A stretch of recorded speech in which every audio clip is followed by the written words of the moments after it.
back to my YouTube channel. My name is Veronica. On my channel Pure Power Panda, I do a lot of lifestyle videos on the topics of fitness, health, beauty, and motivation and food. I just want my channel to be kind of a guide to a healthy and happy life. I initially started out to write on my blog purepowerpanda.com. I know that a lot of people want to start blogging, but they just don't know how to begin. And I thought I'm just going to do a simple guide for people who want to start blogging. That being said, I'm obviously not a professional blogger. I don't have years and years of experience. I don't want you to think that I know everything about blogging. That's definitely not the case. I'm still learning new things every single day. Yeah, but I still feel like I want to help people who want to learn to blog or who want to figure out how to set everything up and how to do it. So this is what this video is about. If you at any point have any questions, or if you have tips you could share with everyone else because you blog as well, feel free to share everything in the comment box. Alright, so let's get started.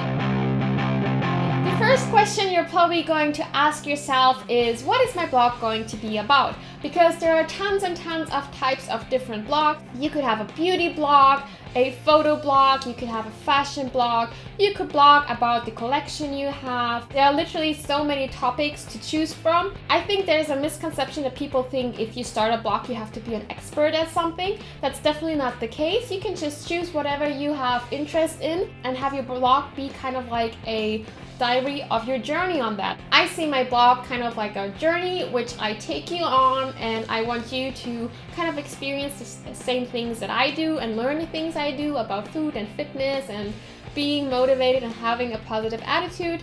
So this is what you can do as well. Like, you don't have to be an expert at something and teach everyone about it. Another question you might ask yourself is, do I actually enjoy writing, or would I probably be happier with a photo blog? I think photos are also a great way to tell stories, and maybe that's something you would like to do. People recommend picking a niche, because niche blogs are bound to be more successful, because it makes more sense to just blog about a specific topic than to just blog all over the place. I can't agree with that 100%. I feel like it's most important that you choose a topic you personally enjoy and like, and where you're gonna be able to find new ideas even in 2 years. My blog is definitely not a niche blog because I write on different topics like food and fitness and beauty and motivation. My entire goal to make this kind of like a lifestyle guide is what ties it all together. Now, the first thing you will obviously need to do is set up your blog. I used to look at other people's blogs and be like, oh my god, I cannot blog. I don't know anything about HTML codes. I don't know how to set up a website or domains. I have no clue about any of that. The great thing today is that you don't need to know anything about these type of things, because there's several blog hosting platforms you can just have your blog on, and they will take care of everything for you. There are obviously several options. The most popular ones are WordPress and Blogger. The only one I have experience with is Blogger. I chose this one just because it seemed like really accessible and easy to me as a beginner, and I knew I don't have very high needs like when it comes to layout and stuff. I just want to get started with blogging. All you're gonna need for Blogger is a Google account and the blog name, and that's it, and you have your blog. Speaking of the blog name, that is something you should definitely take a lot of time to think about, because you want to choose a good blog name. You want something that people will be able to remember.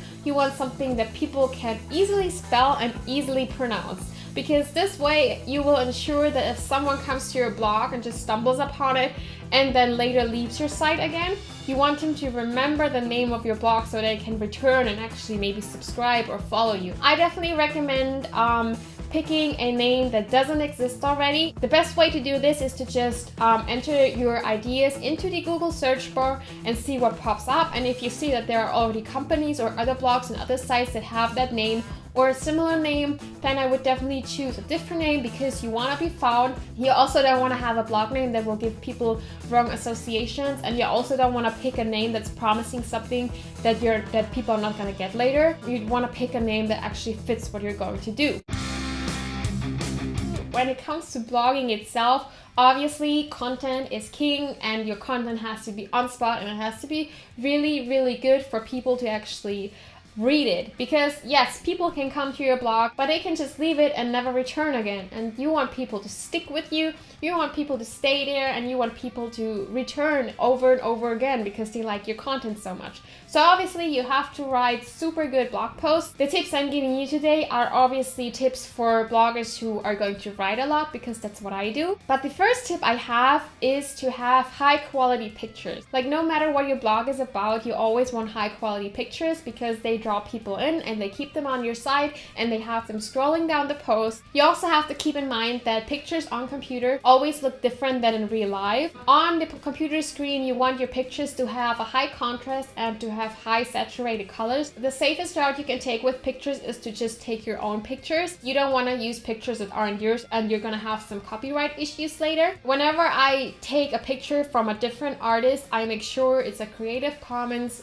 file that I'm actually allowed to use or to make changes on. But that also takes a lot of time finding those type of pictures. So it's always just easiest to take your own pictures. The next thing you want to pay attention to is your page layout and the post layout, because again, the internet is very different.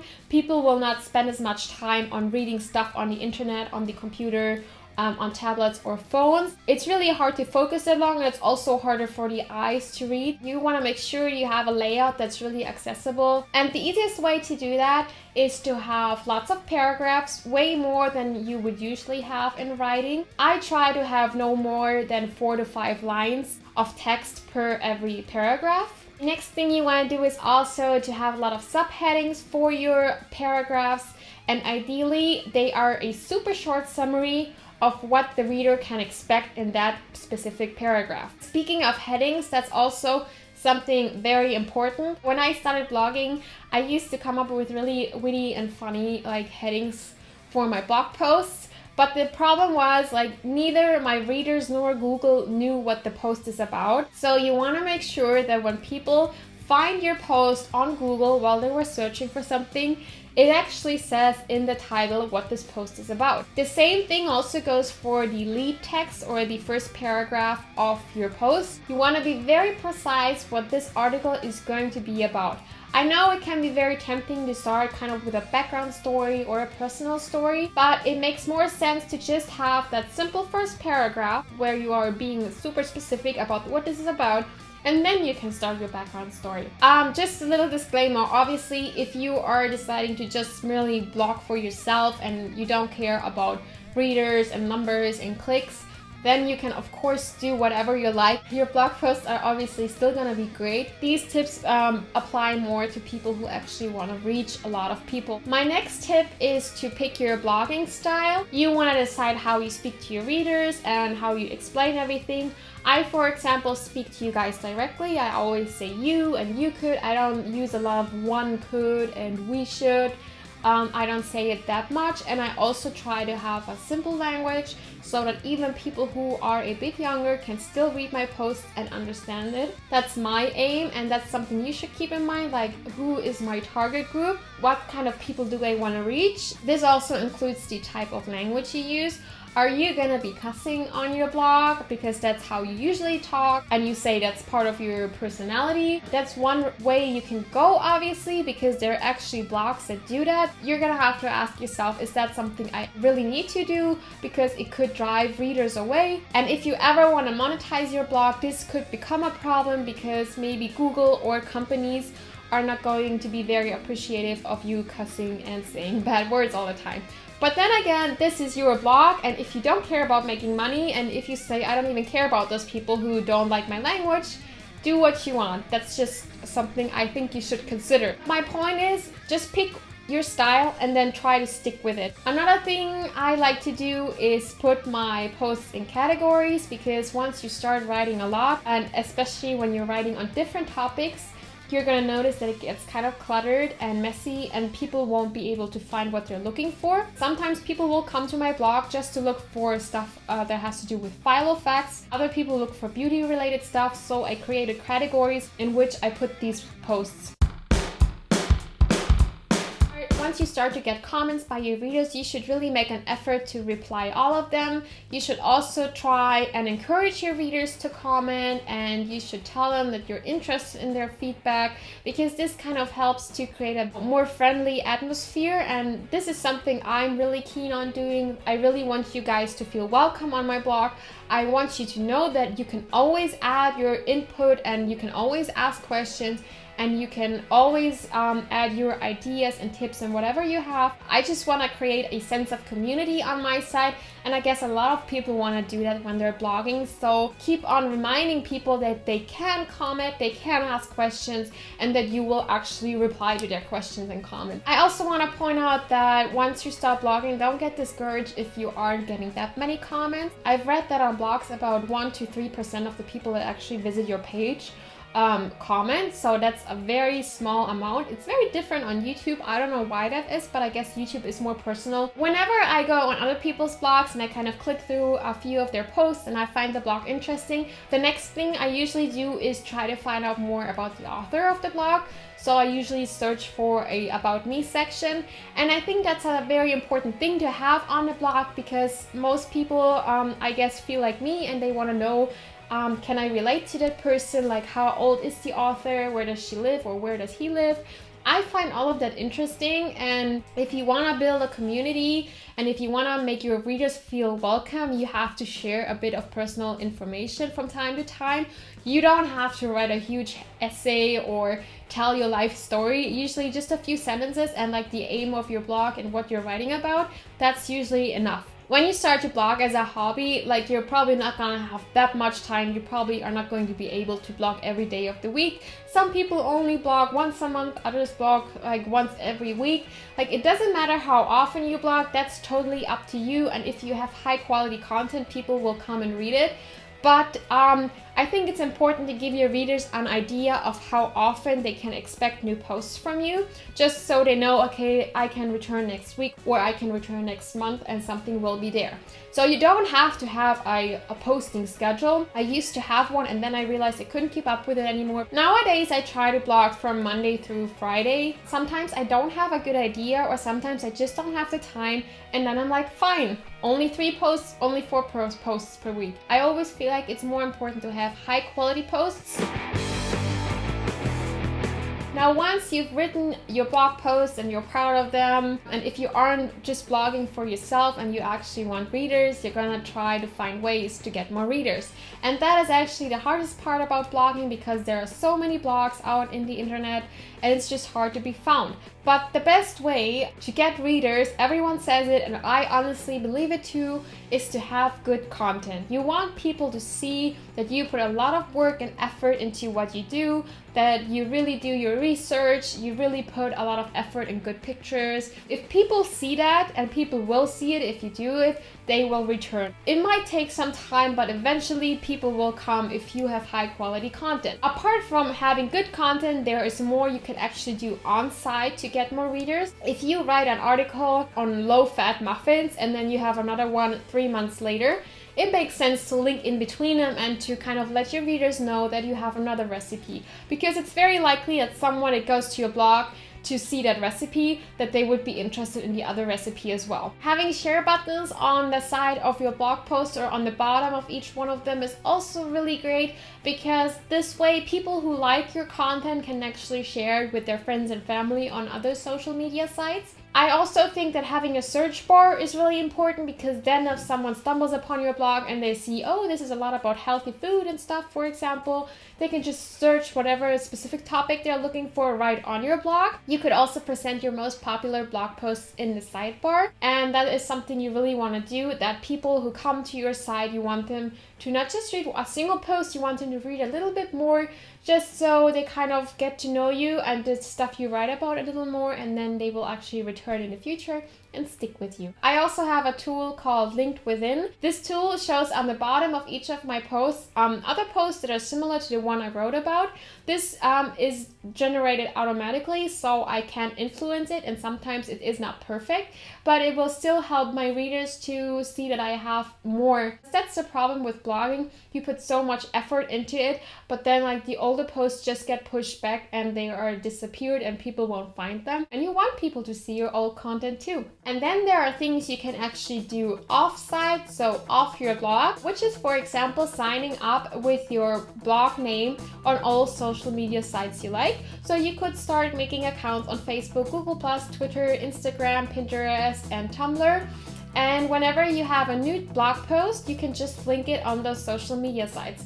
This makes sense for two reasons, because you're informing your followers that you have new content, and you're also informing your non-followers, because if you put the right hashtags, people will find you. And this method of sharing your links with a social media is also great for your search engine optimization. Whenever you have sites that link back to your site, those are called backlinks, and the more backlinks you have that point towards your site, Google will think that your site is really important. And this is great because you want Google to think that you're important, because you want to show up very high in the search results. But obviously there's a difference between high quality backlinks and low quality backlinks. High quality backlinks are basically from sites which are big and well known and very popular. So Facebook, Twitter, Google+, and all of these sites, they're obviously very big and very popular. So these are great free backlinks, and they're basically free advertising for your site. Another great way to get more backlinks is to actually comment on other people's blogs and posts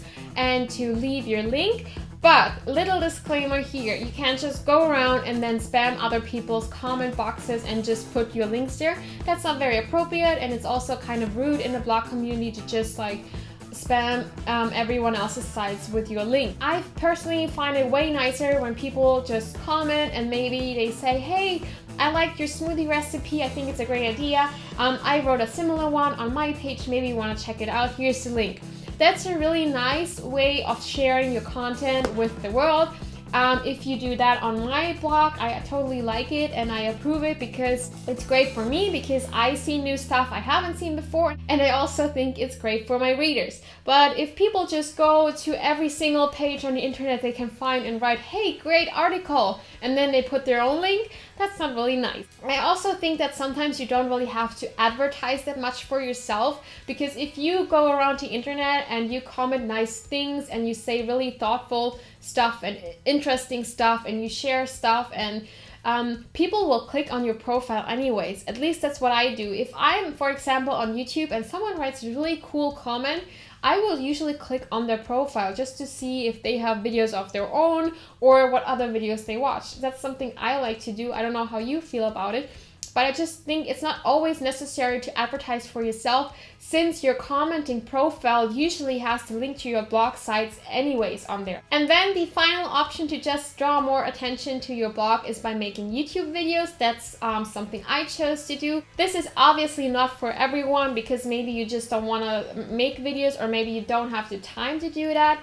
That's obviously not an option for everyone, but it's really a great way to get more people to notice your blog. And I feel like a lot of you have actually been coming over to Pure Power Panda and reading a few of my posts, and I feel like this method has definitely worked for me. To me, it's fun to make videos, so it's like, it's not a burden to me. It's actually something I think complements the content I have on my site very well. And it's also really great because whenever I make videos, people can actually find links in the info box and go to my site and find even more information that could help them with whatever they're looking for. I usually write my blog post first and then I do the video on it, because this is way easier, because now I have a script I can actually use for my video, which kind of helps me to organize my thoughts for my videos and make those a little bit better than just rambling stuff without structure. These were all of my tips. I do want to point out again, I am not an expert. I don't think I'm an expert. I might have said stuff that you think does definitely not work in real life. If that is the case, please leave your ideas and thoughts in the comment box. Also, if you have any more tips you want to share, please do so. And I also want to remind you that everything I've just said you can find on Pure Power Panda, and the links are obviously in the info box. I hope you enjoyed this video. I hope it was helpful. Maybe it inspired you to start your own blog. Thank you very much for watching. I will see you either in my next video or on my blog. Bye guys!